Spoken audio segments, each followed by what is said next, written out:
Good morning. On this day, people of every modern nation remember the horrific atomic bombing of Hiroshima and Nagasaki in 1945.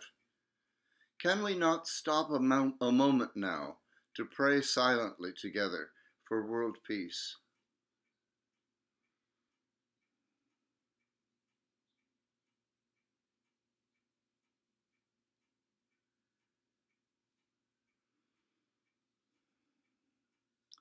In the readings appointed for this Sunday, Jacob wrestles with the angel, and Christ miraculously feeds 5,000 people.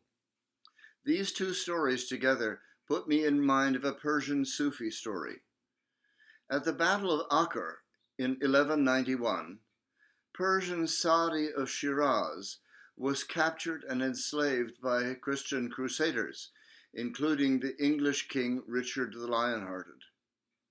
After Sa'di was ransomed, he spent his 13th century life as a traveling mystic and poet. His Iranian tomb still draws pilgrims today. I have prayed there. Here is one of Sa'di's mystical stories.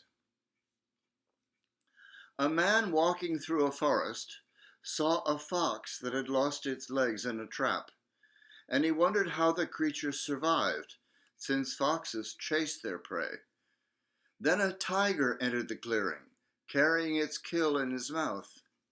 The tiger lay down, ate its fill, and returned to the forest, leaving the remains for the fox to eat.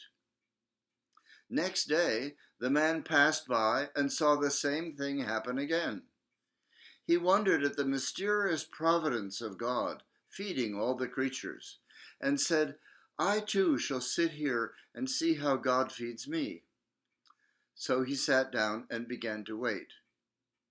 But nothing happened, and after 2 days he heard a voice, Foolish man, follow the example of the tiger and stop imitating the disabled fox.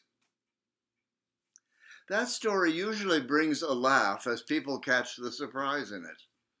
A lesson on how God's providence actually works by people sharing when they have more above their own needs.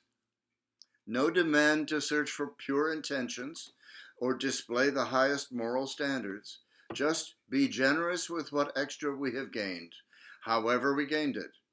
Introspection can get in the way. Luckily, we have lots of options to choose from today.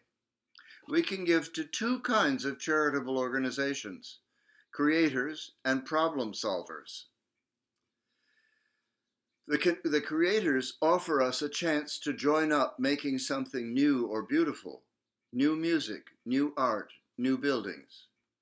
You and I may not be creative geniuses, but we can still join in. I know a building contractor who asked a workman digging a ditch, What are you doing? And the man replied, I'm building a cathedral. On the other hand, most charitable organizations are problem solvers. They work to solve world hunger or world injustice or world warfare.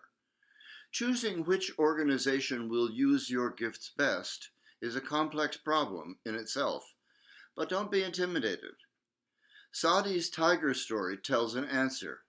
Give what you have extra, and God's providence will use it. Choosing the very best charity is not your chief job. God will provide you a receiver. Charitable giving defines humankind. Other species protect and advance their young and their own kin. Our fellow primates do that, even tigers do that. But protecting beyond your own kinfolk is rare in the animal kingdom. If humans do it in two distinctive ways, our circle of compassion keeps expanding as other animals doesn't. And we link up doing charitable work together with people we don't know. One Navy captain told me his highest pride from the awful Vietnam War was bringing his whole shipload of soldiers home safe. Archaeologists excavating prehistoric graves reckon this is what made us Homo sapiens sapiens outlast the Neanderthal and every other early hominid. As they put it, being associated is clearly better than being stronger. Last month, we heard about the sower sowing in bad soils. Rocks, weeds, hungry birds. Most congregations today wonder introspectively which of the bad soils is their own.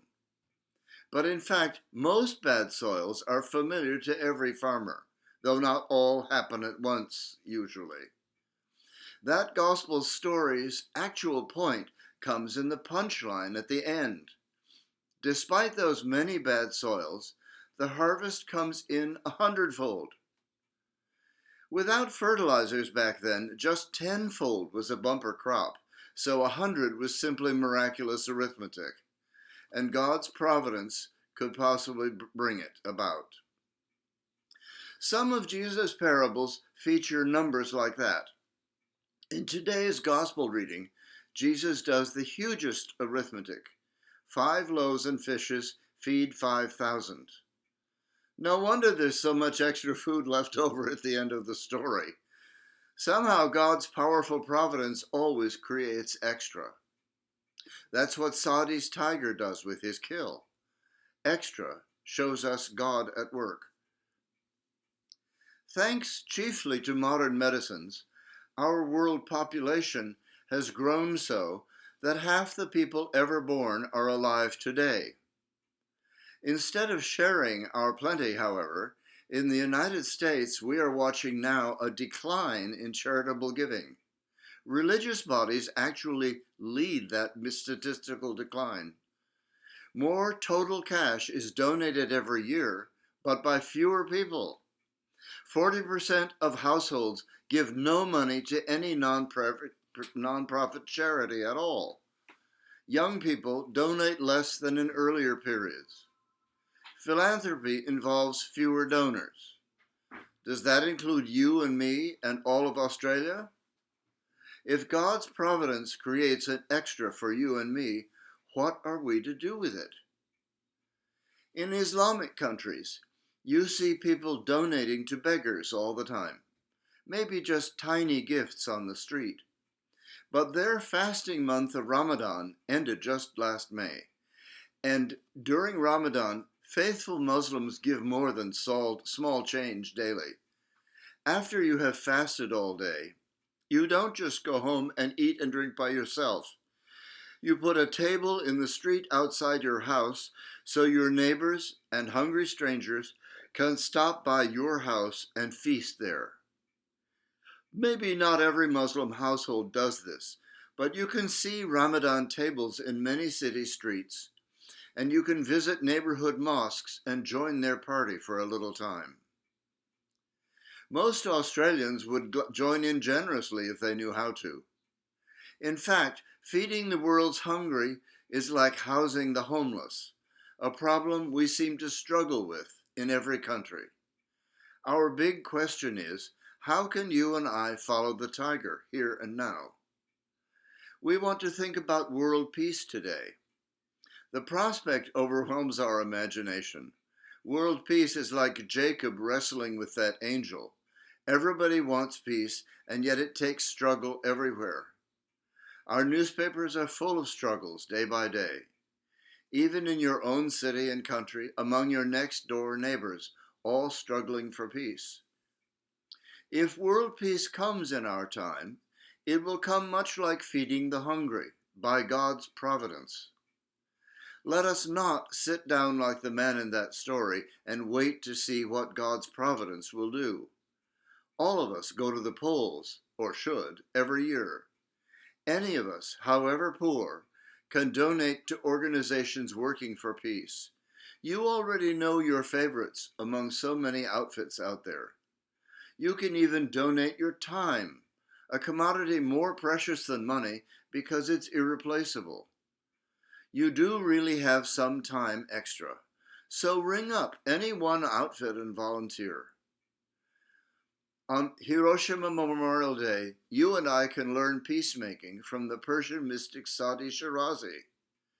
Follow the example of the tiger and stop imitating the disabled fox.